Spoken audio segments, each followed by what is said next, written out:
Through a number of takes, and we keep on going. Okay. So I can just start anytime? Yep, you bet. All right. That's hot. That's not hot.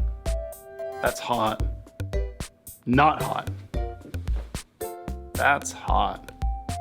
All right. Good. Because we can, All right. we can edit. Was that okay? Like, Inviting a variety of your audience to actually look at your work and to say, does that even resonate with them? So not forcing an answer between 5 choices. Absolutely, and to me, that also gets at objectivity in a very different way. The emotional truth is important, but then it's important what you do with it.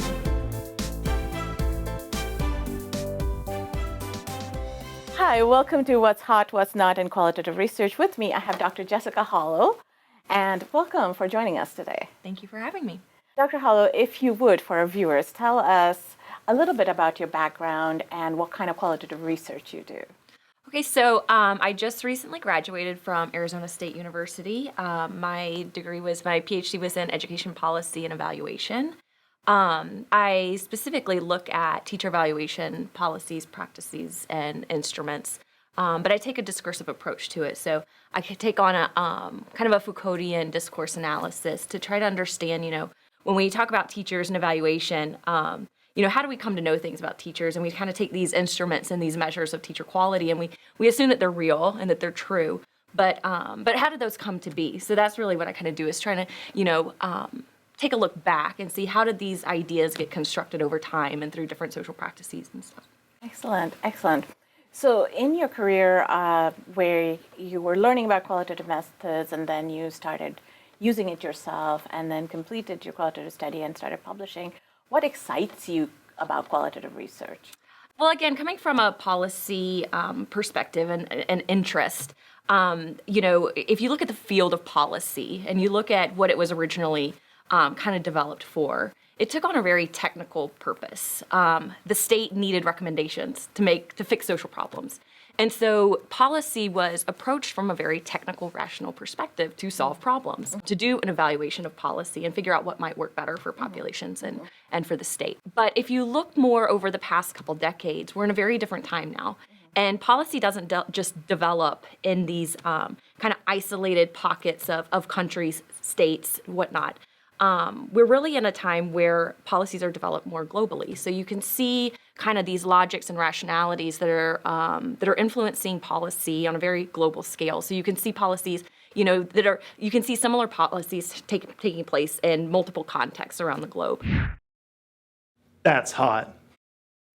And so I feel that qualitative work really allows us to understand those networks, understand more policy formation so that we can see how these are affecting, people on the ground and what's happening in local areas, but allowing us, again, to see things as part of as a bigger picture rather than, kind of these isolated opportunities and just these evaluative type responses or approaches to understanding policy. So I believe that qualitative work, that's where I'm excited about qualitative work right now, and allowing us to see more contextualized perspectives of policy in action.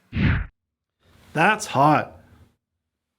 If you were asked what is hot in qualitative research by somebody who's not in qualitative research, what would you say to them?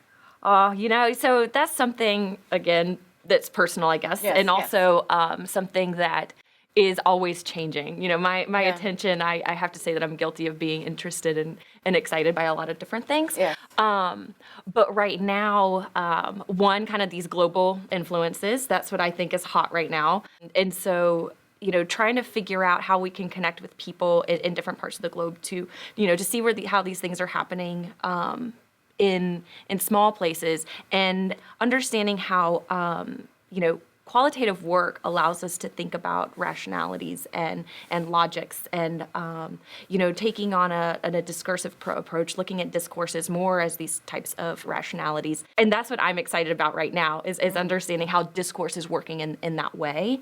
So, some people are doing some really interesting work. Stephen Ball has been doing some really interesting work for a while now, but his work is starting to be over the past decade, you could see a pickup of his work to understand how again, these influences are working to create particular types of education in particular, the way that we come to understand what education is, understand what education policy is, understand what, some of these big reform things, you hear about accountability and high stakes testing and evaluation in schools. And, that's what I'm excited about in qualitative work is understanding, kind of the rationalities behind these and how these things have been discursively shaped over time. So, What do you think for you you're not as excited about that you have seen come up in the field, or maybe it was something you were excited about before, or you see other people excited about, but it's not exciting you? So one of the things that I think is great about qualitative work is that it's finally kind of getting a seat at the dinner table, right? Like it's starting to be accepted more widely than it was maybe, 40 years ago. That's exciting. But with that, there are some challenges because people just want to do qualitative work without recognizing that qualitative work takes a lot of work. That's not hot. That it does take, really grounding and theoretical and epistemological solid foundations, and, just to do some interviews or look at some texts and just come up with ideas and call it qualitative work. I think that does a disservice to qualitative work as a bigger field. So I think, on one side, being excited that more people are accepting of qualitative work, I think that also comes with challenges that we have to continue to push against to say, yes, come into the fold, let's talk about qualitative work, let's incorporate it to different types of work that you're doing, but let's make sure that we're doing it well, because that can do nothing but hurt the name overall. So I think that's kind of one of the fears that I have, if I have to say. So what's not hot is that people are picking up qualitative research without actually attending to the discipline of it. Yes, I think that's a perfect way to say it. For the people who are viewing, a lot of them would be newcomers to the field. What kind of advice, tips would you have for them? So I am a newcomer too. Okay. I've only been doing qualitative work now for about 4 years now. And it's such a process. It's such a learning process. So some of the recommendations that I would have is, one, don't be fearful of engaging with people that don't agree with you. That can be really scary, but I think that recognizing other people's perspectives and trying to figure out where they're coming from and see where your conversations can come together, I think is really helpful for the discipline itself. So I think that that's one recommendation that I would have. Two, be patient and read a lot, because I think that when people first get into qualitative work, I know I was this way, and when I talk to students now, they want the how-to guide. They want the the ABC, the XYZ of how to do qualitative work, and it's just not that simple. It's a very complex and complicated process, and the only way that you can get better at it and recognizing what's good and what's bad, or what's of quality and what's not, is by doing a lot of reading and making sure that you're following in line with disciplinary practices and protocols, whatnot. And so being patient, reading a lot, doing a lot of practice, and not being scared to make some mistakes, because you likely will, but that's okay too. So, yeah. Excellent. That would be my greatest advice. Well, thank you so much for your time. This has been another episode of What's Hot, What's Not in Qualitative Research. Thank you.